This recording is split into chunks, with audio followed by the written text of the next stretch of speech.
de teologia, e na aula passada já abordamos aí o processo de evolução da difusão do cristianismo, né, pelo mundo.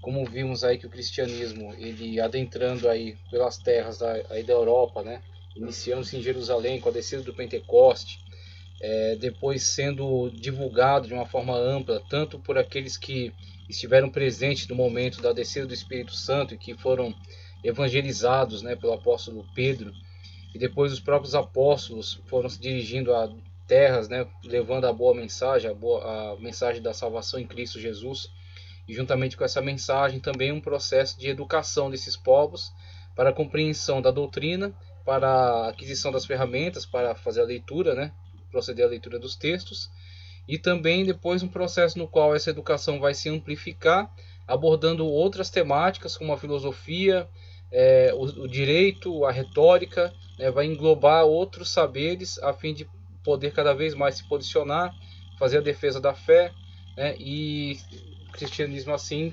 confessar a mensagem de tanto na forma do evangelismo como também na forma da educação dos povos, né, uma forma da construção dos estados, por exemplo, a construção no campo científico também, e sempre manifestando aí a crença no Senhor Jesus Cristo e a confiança plena nos documentos sagrados, né, na Sagrada Escritura. E aí já demos uma passada geral por essa questão histórica, né, da evolução do cristianismo, e agora vamos apontar aqui de uma forma mais específica algumas características peculiares a cada período educativo aí dentro dessa evolução da fé cristã ao longo da história. Então, começando pelo período apostólico, tá ok? Temos aí algumas características peculiares desse período. Por exemplo, conforme indicado aqui, em educação apostólica, em seguida descida do Espírito Santo, os apóstolos, para obedecer à ordem de Cristo e de ensinar todas as nações, conforme Mateus 28:19, disseminaram-se pelo mundo a propagar a boa nova. Mas para cumprir a sua sagrada missão, tiveram de arrostar os mais tremendos obstáculos. A fé e a esperança desses mensageiros da doutrina, da vida e do amor eram, porém, inquebrantáveis. Eles tinham visto e tocado o Divino Mestre após a sua morte. 1 Coríntios 15, 5 a 8, 1 João 1 e 1. Essa prova concreta e categórica da evidência das promessas do Cristo multiplicava as forças dos apóstolos no seu magistério doloroso e dramático, dando aos mesmos a serenidade sobre-humana com que receberam a morte pelo martírio. Nenhum documento nos revela a existência de escolas propriamente ditas nesse período apostólico. Tudo nos indica que nesses primeiros tempos do cristianismo, a educação das novas gerações tivesse um caráter essencialmente doméstico. As perseguições cruéis e sangrentas de que eram vítimas e a corrupção que invadira toda a sociedade romana obrigaram os cristãos a educar seus filhos dentro do próprio lar. Cada casa, diz Crisóstomo, era um santuário. As profundezas das catacumbas, nos seios das famílias e nos lugares solitários, os cristãos se reuniam para orar e transmitir às novas gerações a doutrina sagrada. Esse ensino era ministrado indistintamente a judeus e gentios, nobres, plebeus, homens livres, escravos, ainda que em muitos lares fossem ensinados a leitura, a escrita, o cálculo.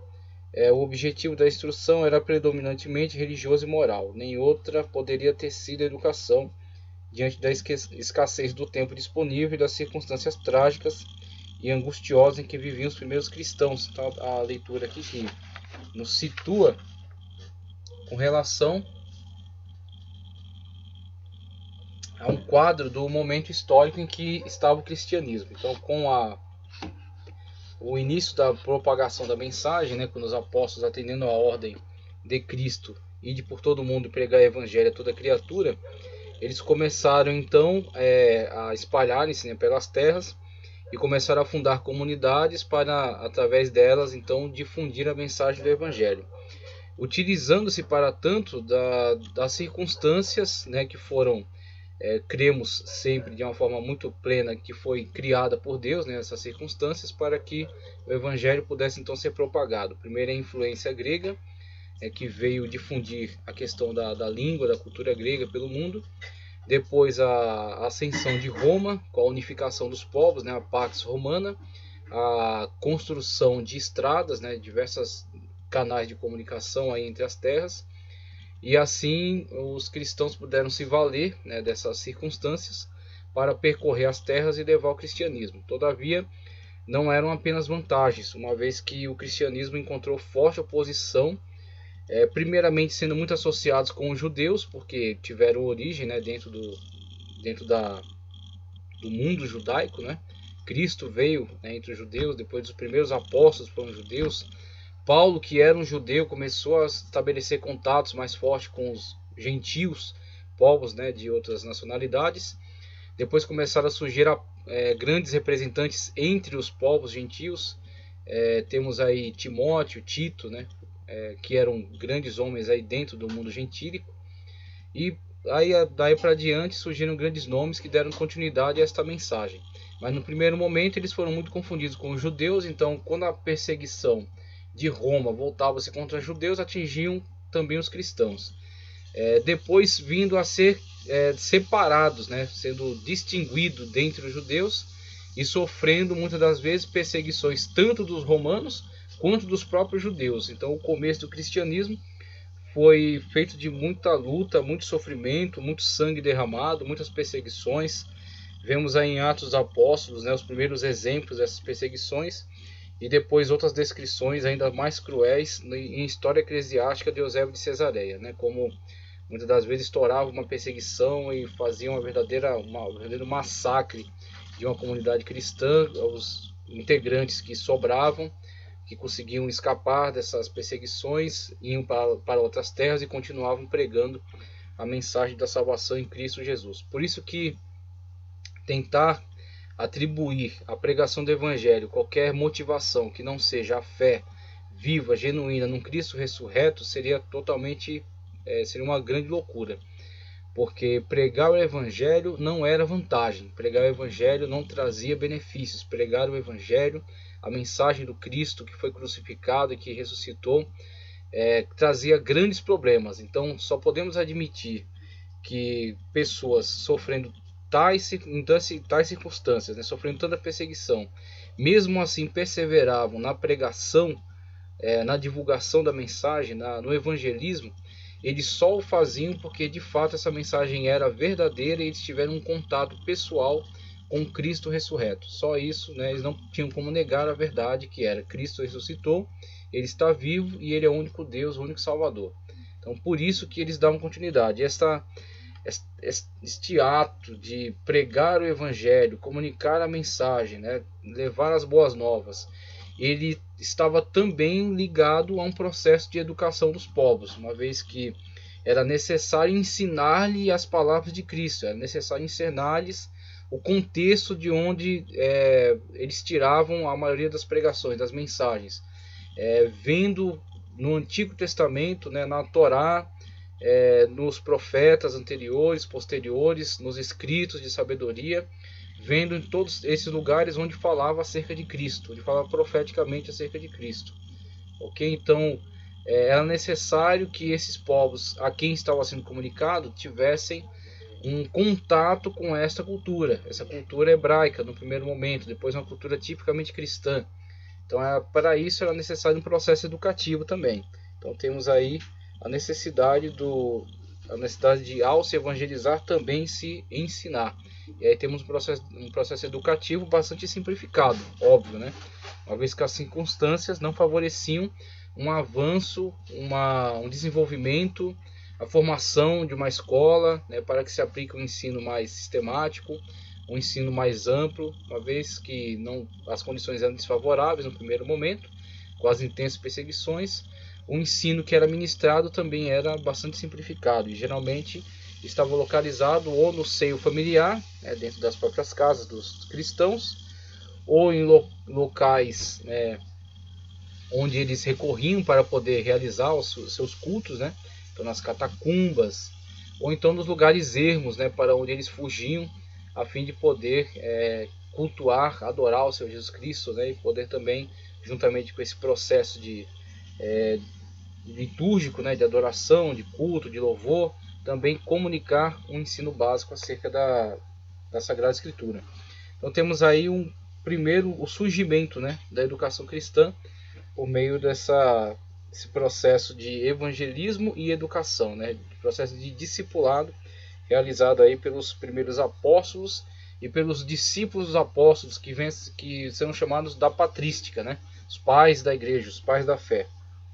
Os apóstolos e a educação, ele diz o seguinte: logo depois do Pentecostes, os apóstolos, para obedecer à ordem do Senhor Jesus, disseminaram pelo mundo para o transformar e civilizar. Seus ensinamentos operaram maravilhas em toda parte, na Grécia, Espanha, Gália, na Ásia, na África, legiões de cristãos pela santidade de sua vida.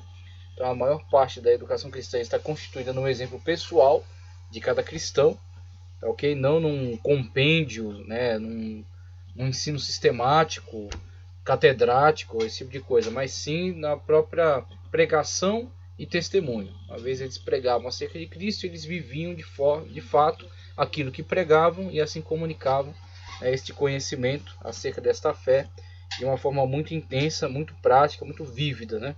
Por meio do próprio exemplo que eles davam com as suas vidas. Tornaram-se exemplos eloquentes da verdade que haviam recebido. Os ensinamentos dos apóstolos giram especialmente em torno de 3 pontos. Jesus Cristo, sua doutrina, sua vida, insistem sobre essas ideias principais. Então, está circulando em torno da mensagem do Evangelho, das boas novas, da salvação em Cristo Jesus.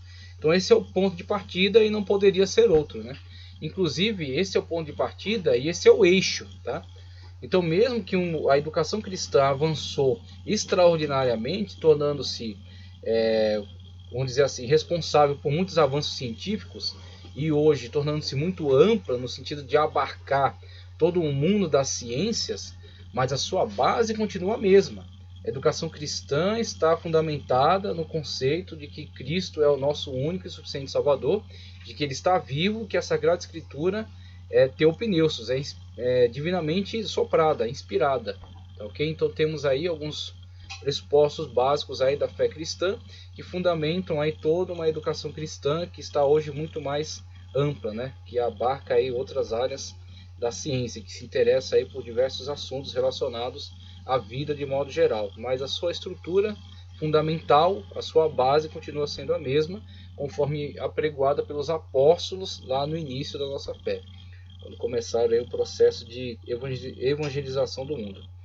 Então a vida e doutrina do nosso Senhor e a aplicação do cristianismo à conduta da vida, quando você vai interpretar as palavras de Cristo, os ensinos dos apóstolos, né, e os textos de modo geral, né, de todo o Antigo Testamento, vai aplicar às situações práticas da vida, tá, ok?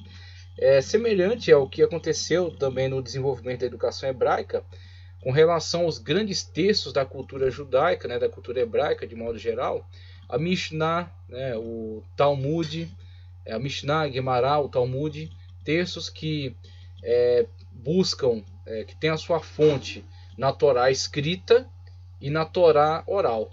Então eles buscam dessas fontes, da Torá escrita, da Torá oral, e a Torá oral sendo os comentários dos grandes sábios, né, que foram compilados ao longo de séculos, constituindo a Mishnah, depois a Mishnah sendo complementada pela Gemara, okay, que são outros comentaristas que vão analisar, né, esses primeiros, e tudo sendo agrupado dentro do Talmud, tá certo? Discutindo tanto a questão de comentários bíblicos, como interpretando esses comentários bíblicos, esses textos bíblicos, tá certo? E aplicando-os à vida civil, constituindo aí, né, os textos litúrgicos e os textos legalistas, né, os textos de legislação, de direito civil, por exemplo.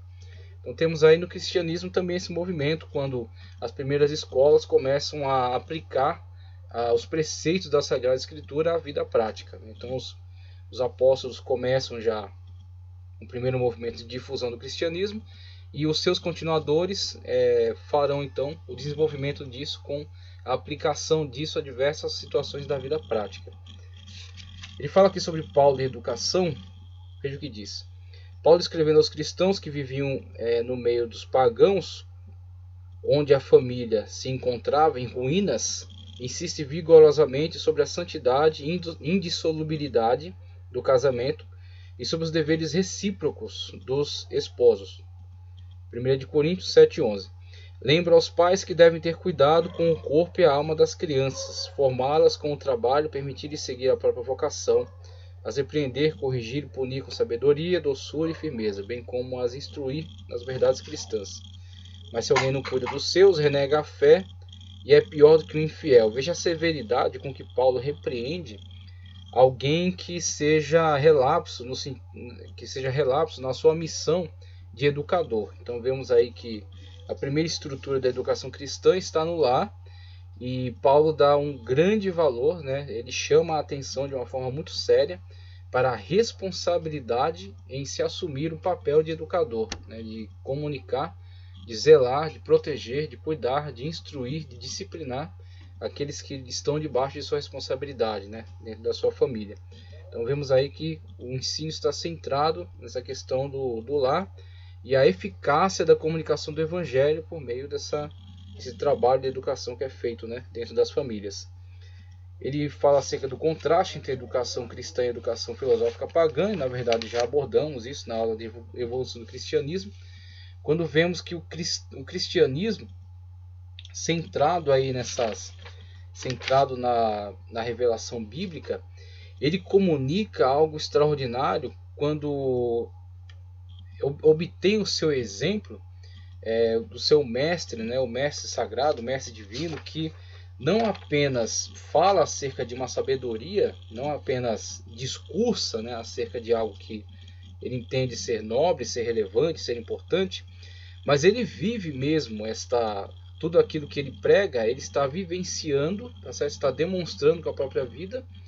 E não somente isso, o caráter divino que ele confessa ter, que ele afirma ter, né?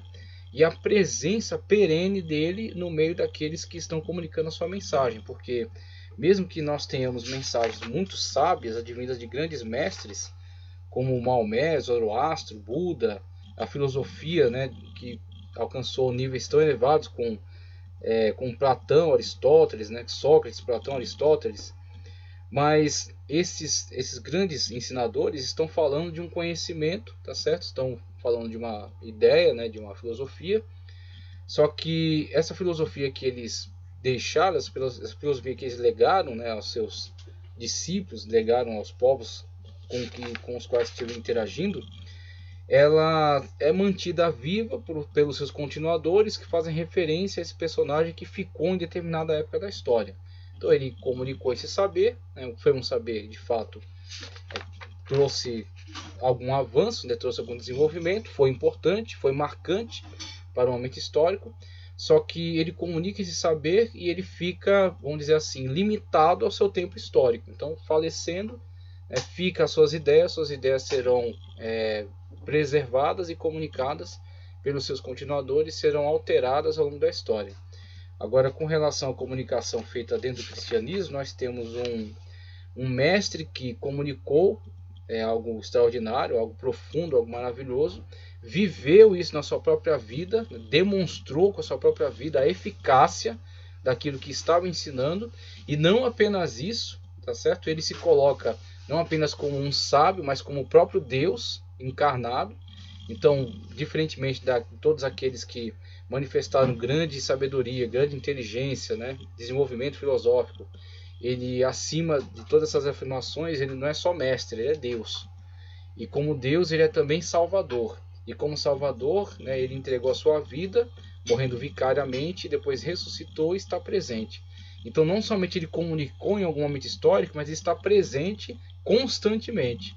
Então, o ensino comunicado, né, pelos apóstolos, pela patrística, pelos cristãos de modo geral, e ainda pregado nos dias atuais, é uma mensagem de um Cristo vivo, é a mensagem de um Cristo ressurreto, é a mensagem de um Cristo presente. Então temos aí um contraste muito importante nesse sentido, e também no sentido de que a filosofia pagã, de modo geral, que também já falamos na aula passada, ela assumiu, vamos dizer assim, quando ela começou a perder a sua essência, ela começou a ser bastante deturpada, ela caiu num pragmatismo muito intenso, né, constituído apenas de mera ritualística.